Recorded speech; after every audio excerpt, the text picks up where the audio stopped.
The finality of it was the sound of a heavy oak door closing. Not slammed in anger, but shut with the cold, quiet weight of a decision already made. On the other side stood Ilara, her husband's memory not yet a month old in the ground. On this side, her father-in-law, Thomas, his face a mask of grim duty, and her mother-in-law, Mary, whose eyes held a flicker of something that might have been shame before it was extinguished by practicality. The harvest was in, the bounty of a year's labor, her labor as much as anyone's, filling the barn and the root cellar. Their son was gone, and his widow was now a complication they had just solved. Thomas pressed a few coins into her palm, the metal cold against her skin.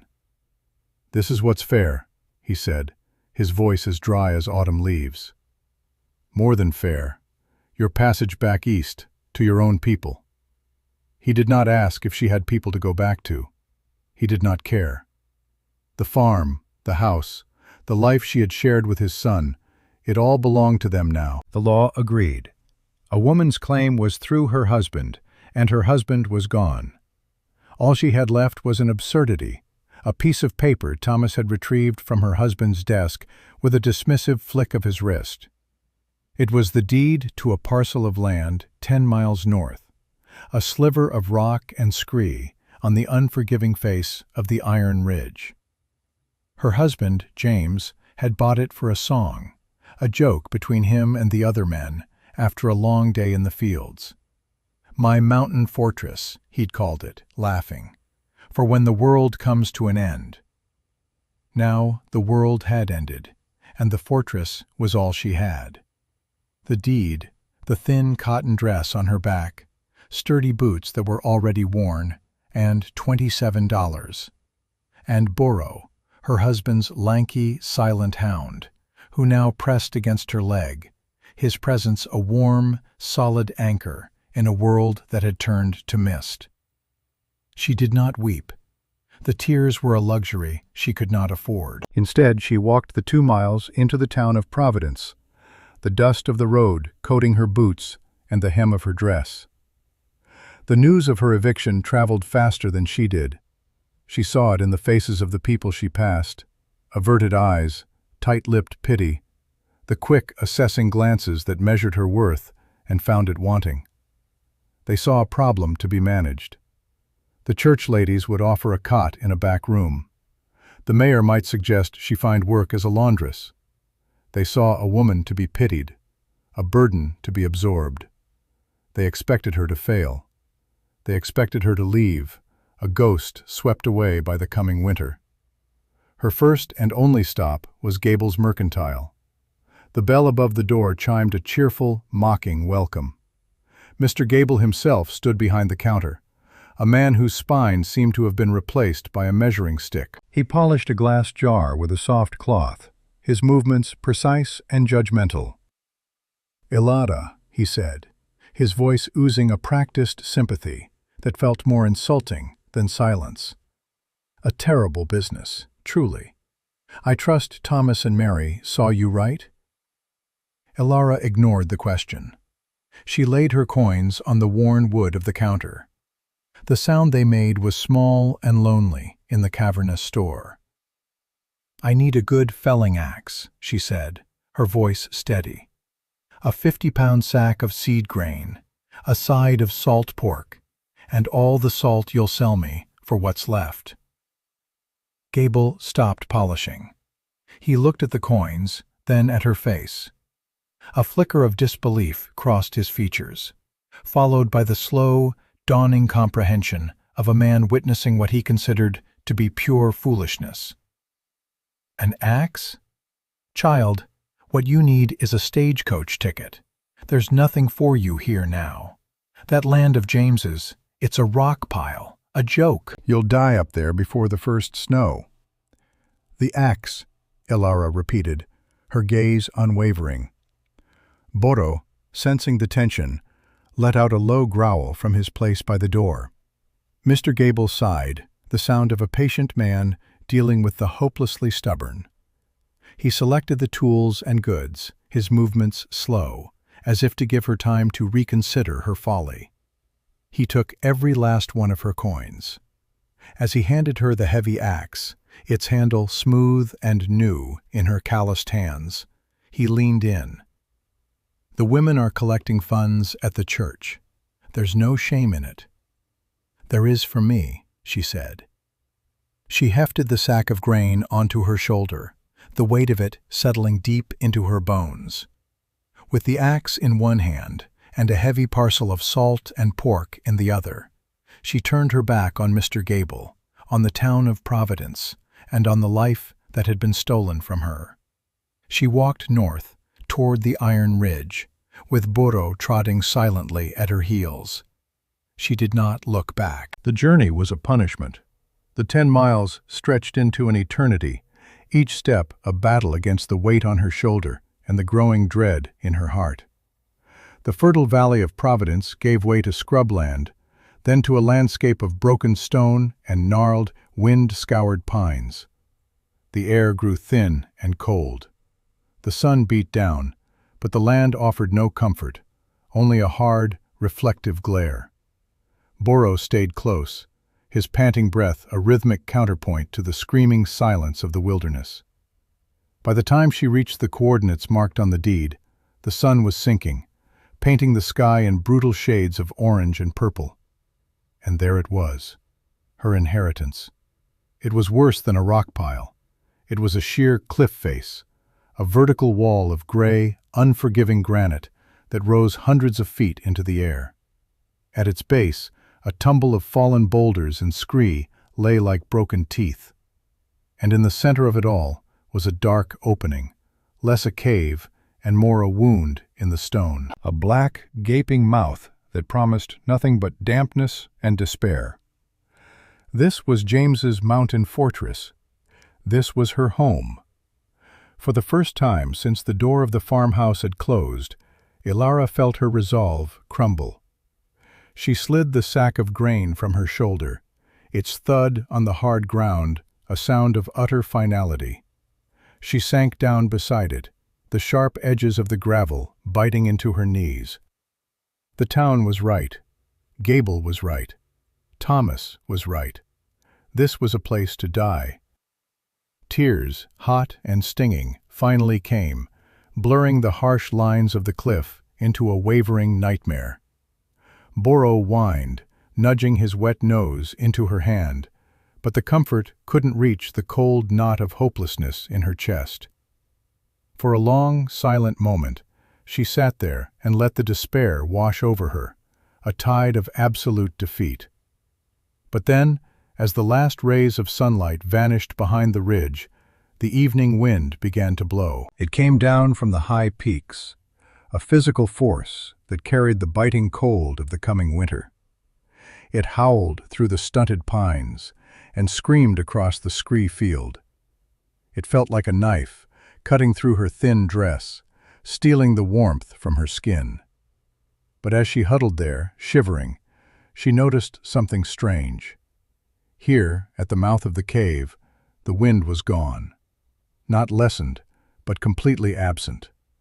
The air around her was perfectly still. She stood up slowly, her muscles aching, and took a tentative step toward the dark opening. The wind roared behind her, but inside the mouth of the cave there was only silence. She stepped further into the profound darkness. The air changed. It was not the damp, musty chill she had expected. It was cool, yes, but it was a dry, clean cool. The air of a cellar, not a tomb. She reached out a hand and laid it flat against the interior wall of the cave. The stone was not cold. It held a faint, residual warmth, a ghost of the afternoon sun it had been soaking in for hours. It was a moment of revelation.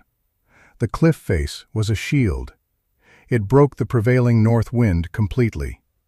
The sheer mass of the mountain was a colossal stone battery, absorbing heat all day and radiating it back all night. This wasn't a damp hole. It was a shelter already built. Despair did not vanish, but it receded, replaced by a grim, ferocious spark of possibility. The town saw a worthless hole. She felt a hidden advantage.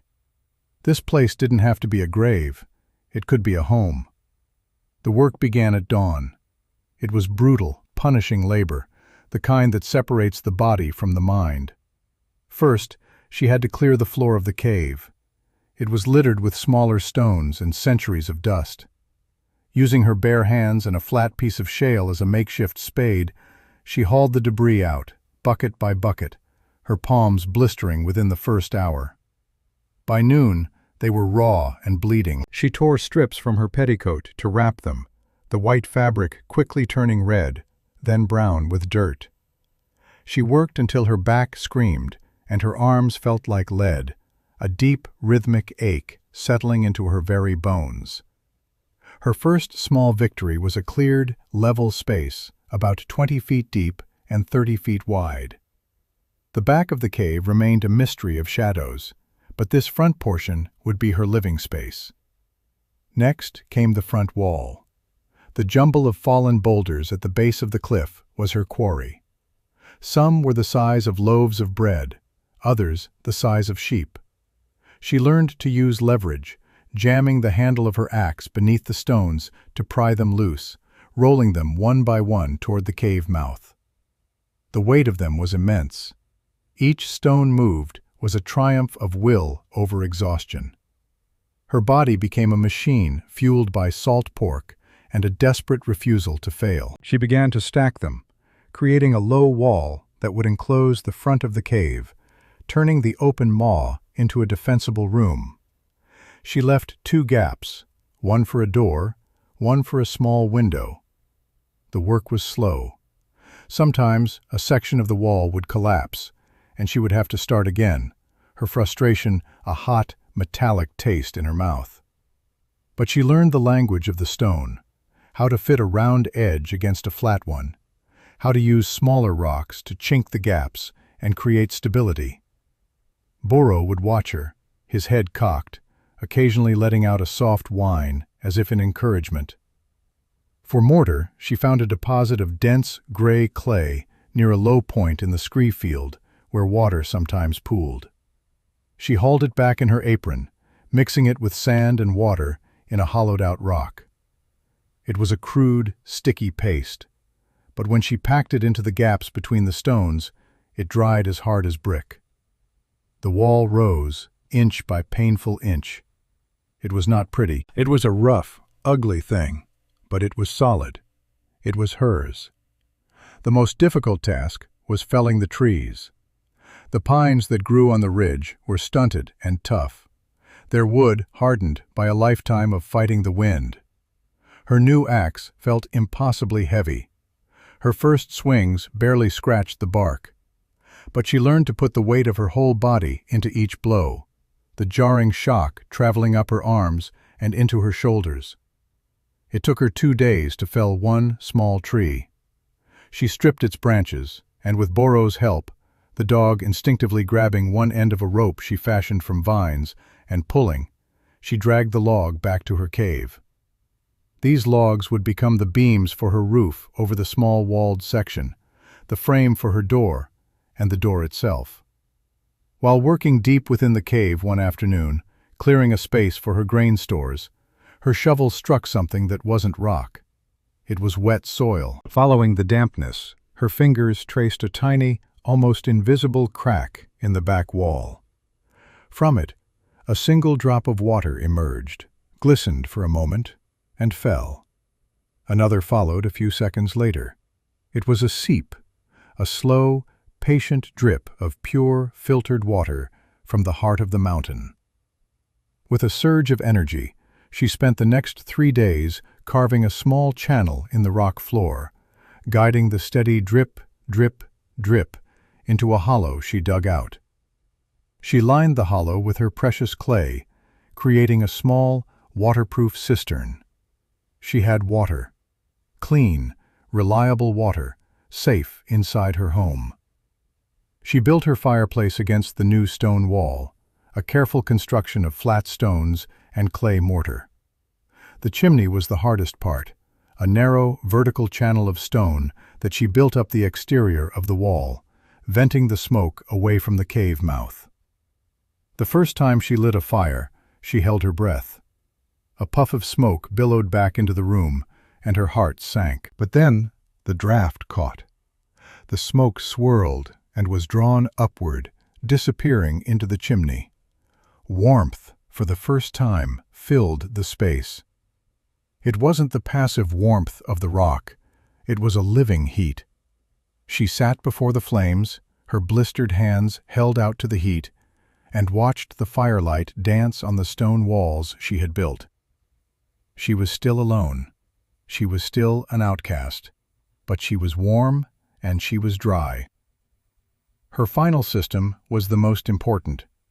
The cave's dry, stable temperature was a natural pantry.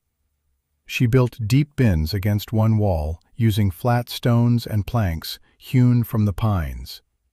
This was where she poured the 50-pound sack of seed grain. It was not for planting. It was her winter's supply of food, to be ground into flour or boiled into gruel. It was life.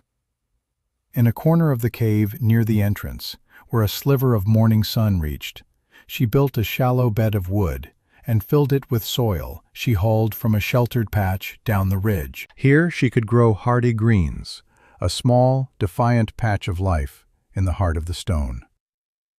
After a month of this relentless labor, she knew she needed one more thing. She needed life that was not a plant. With her shelter secure, she walked the 10 miles back to Providence. Her appearance caused a stir. She was thinner, her face browned by the sun, her hands calloused and scarred. Her dress was tattered and stained with clay. She looked wild. The whispers followed her down the main street to Gable's Mercantile. She didn't have money this time. She walked to the counter and placed a small, perfectly formed clay brick on the polished wood. She had fired it in her own hearth. It was solid and true. "I need chickens," she said, "a rooster and 5 hens, and feed to last the winter." Gable picked up the brick. He examined it, his expression a mixture of surprise and condescension. "Brick-making now, is it? And what will you do with chickens in a cave, Ilara? The wolves will have them in a night." A few men loitering by the stove chuckled. The name had already taken root. They called her Cave Ilara, the widow of the folly. "My walls are stone," she said simply.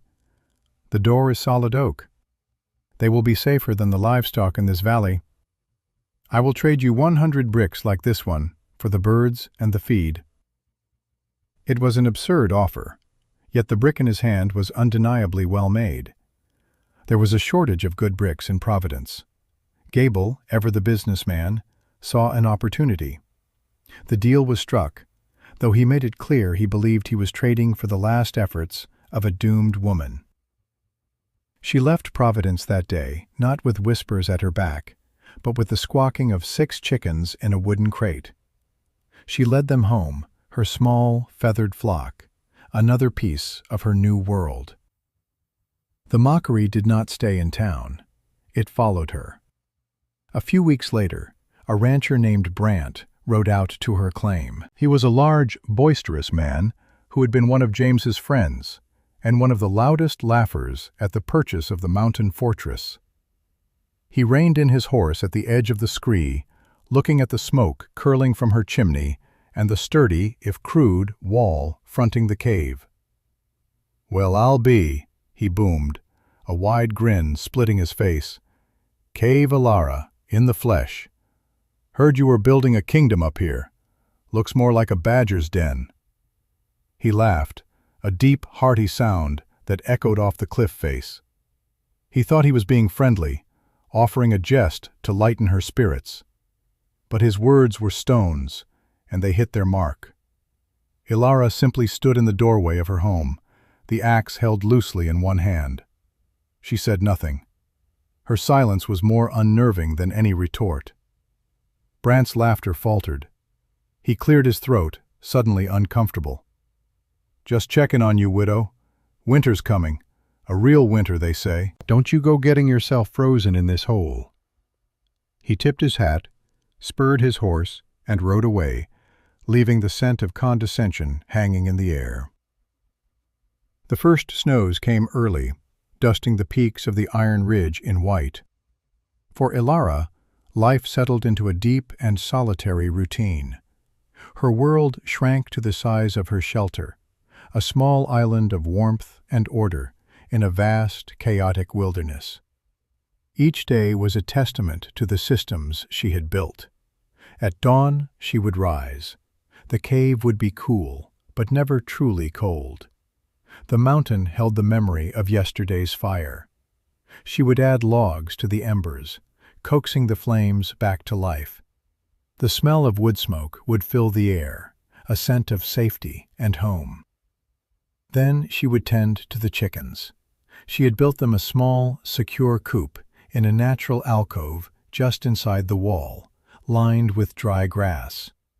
They were her alarm clocks, their soft clucking a sound of life in the quiet dark. Their eggs, laid in a nesting box she'd fashioned from a crate, were a daily miracle.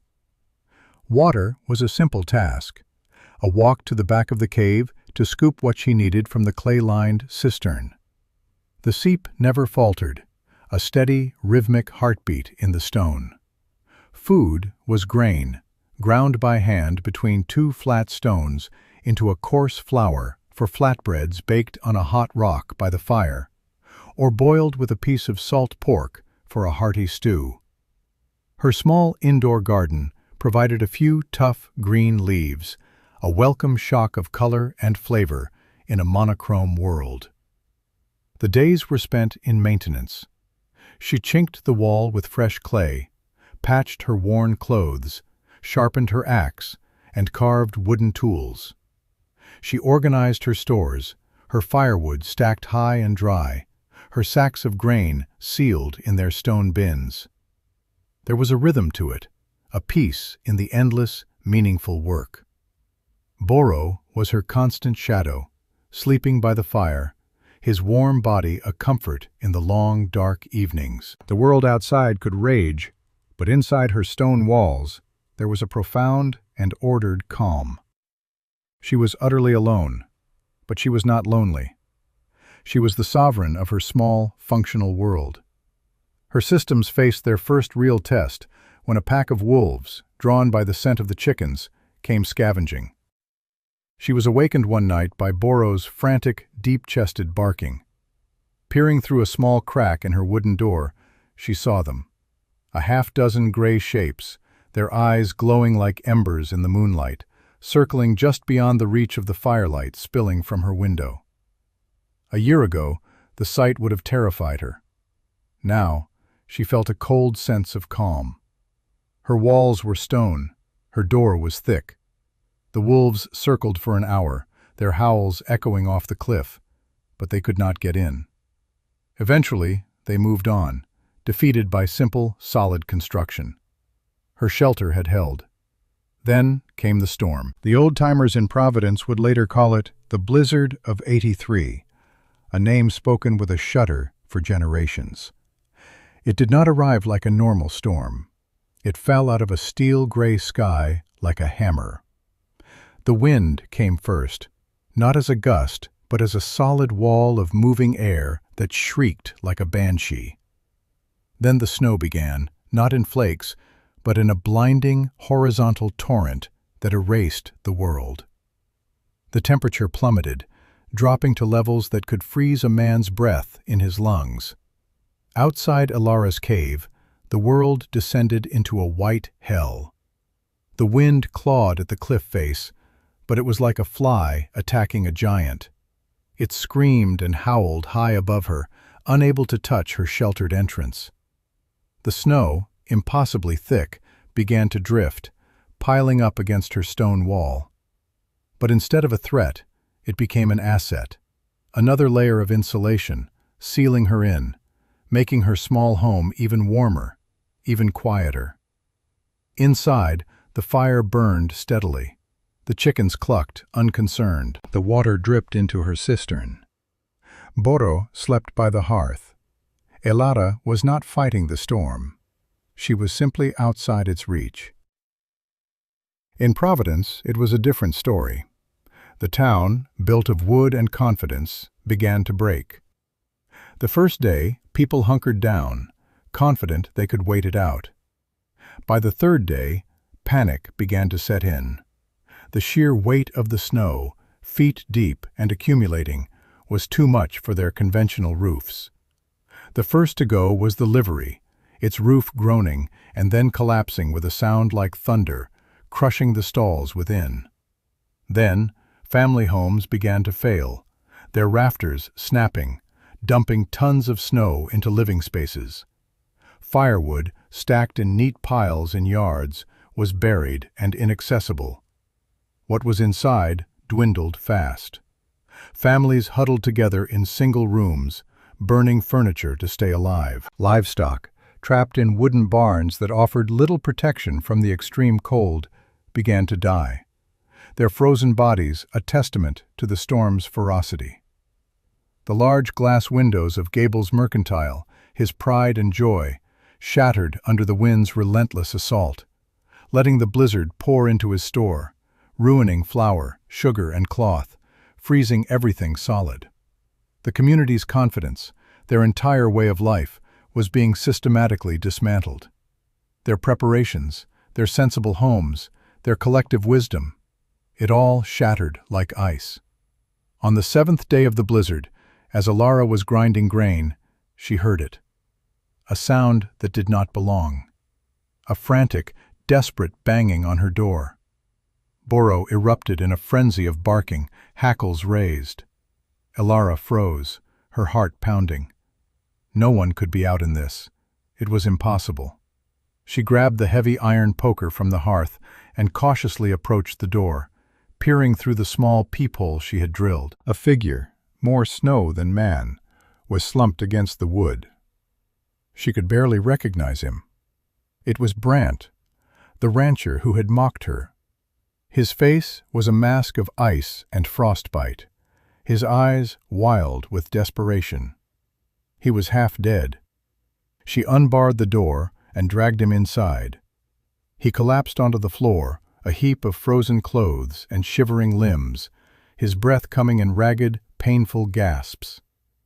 The warmth of the cave hit him, and he began to sob, the sound raw and broken.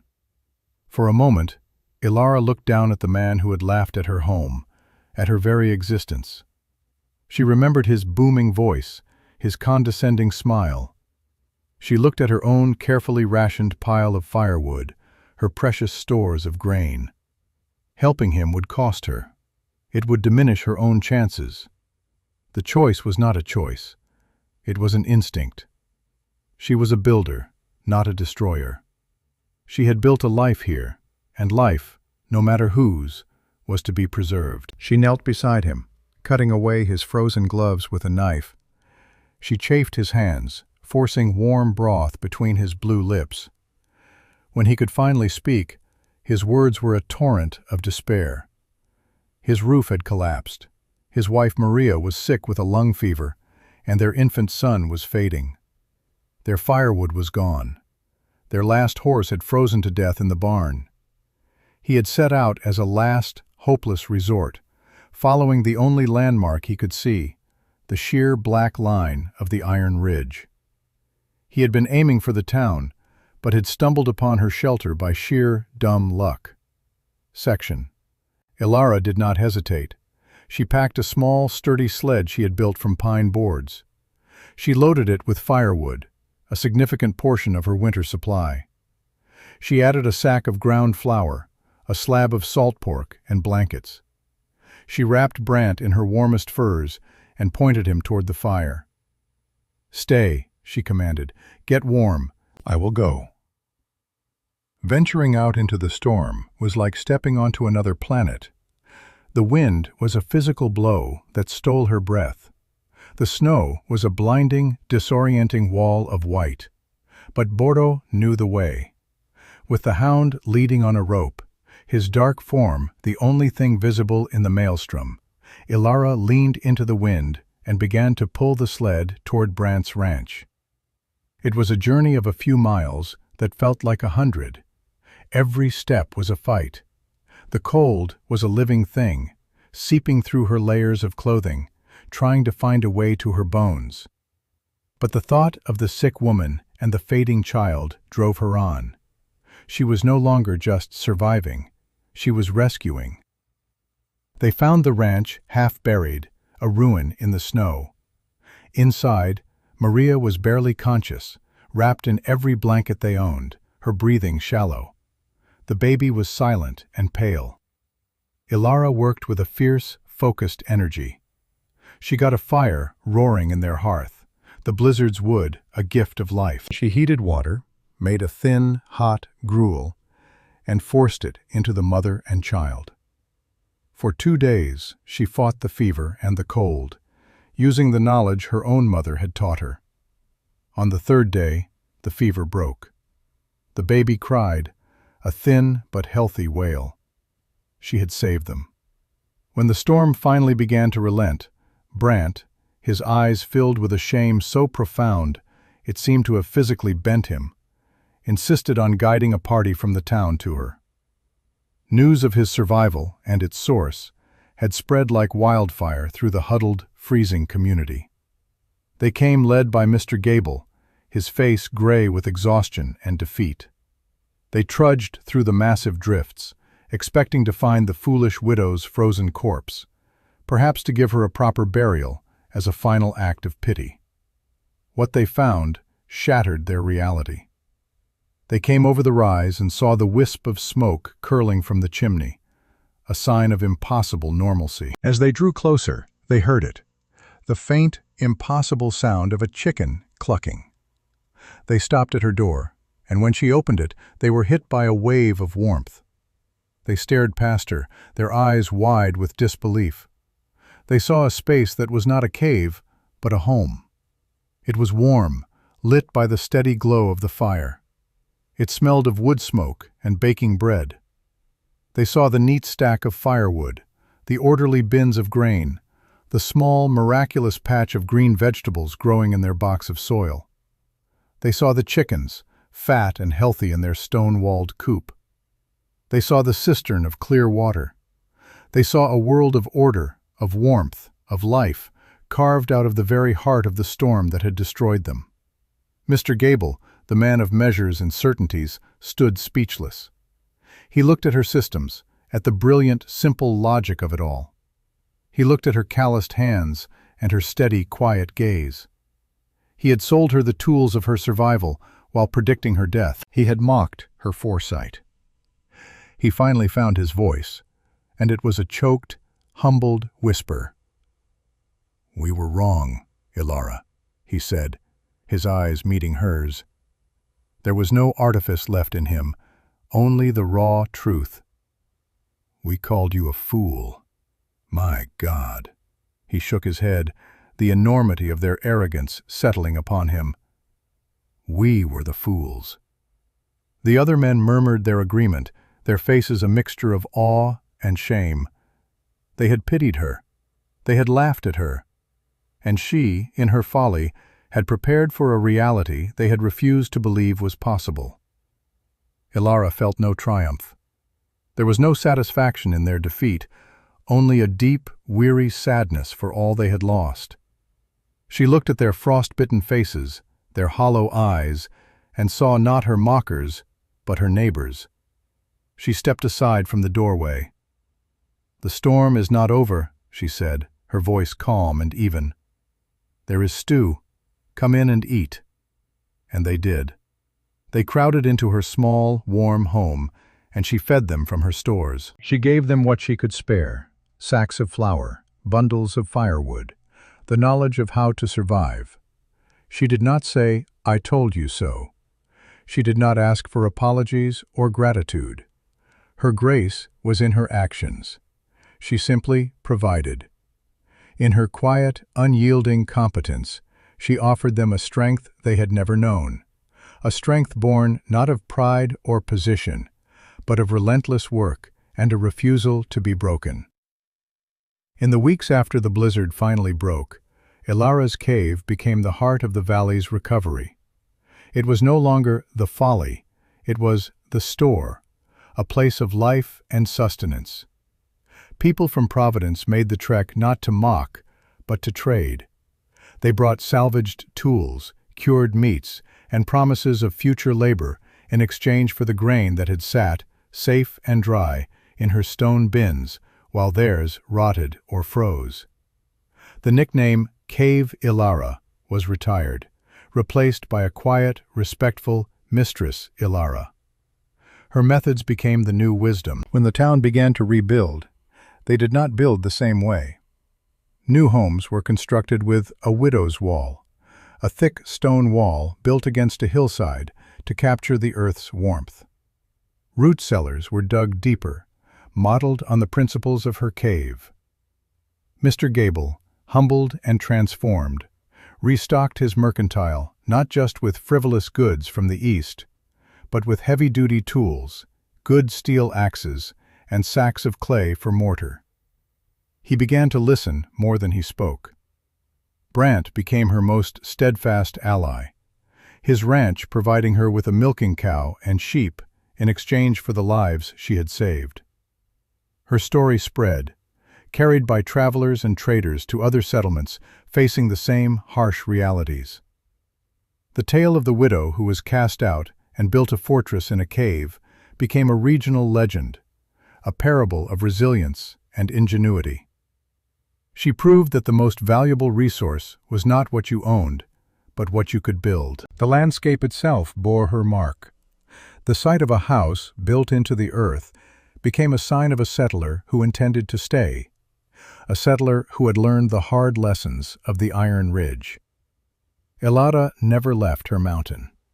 The cave remained her grain store, the most secure silo in the territory, the foundation of a quiet prosperity she had earned with her own 2 hands.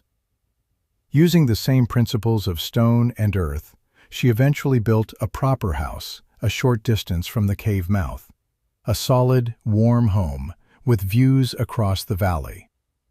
She lived a long and peaceful life, respected not for the husband she had lost, but for the world she had built. In her old age, she would often sit on her porch, the descendant of Boro resting at her feet, and watch the sunset paint the face of the cliff that had once been her only refuge. She had been given a worthless inheritance, a place of despair, but she had looked closer and seen a secret advantage. She had been stripped of everything, yet in her solitude she had found a strength she never knew she possessed. Her greatest victory was not in surviving the storm, but in her choice to open her door to those who had once closed theirs on her. She had built more than a shelter. She had built a legacy of grace, proving that true strength is not the power to mock, but the courage to save.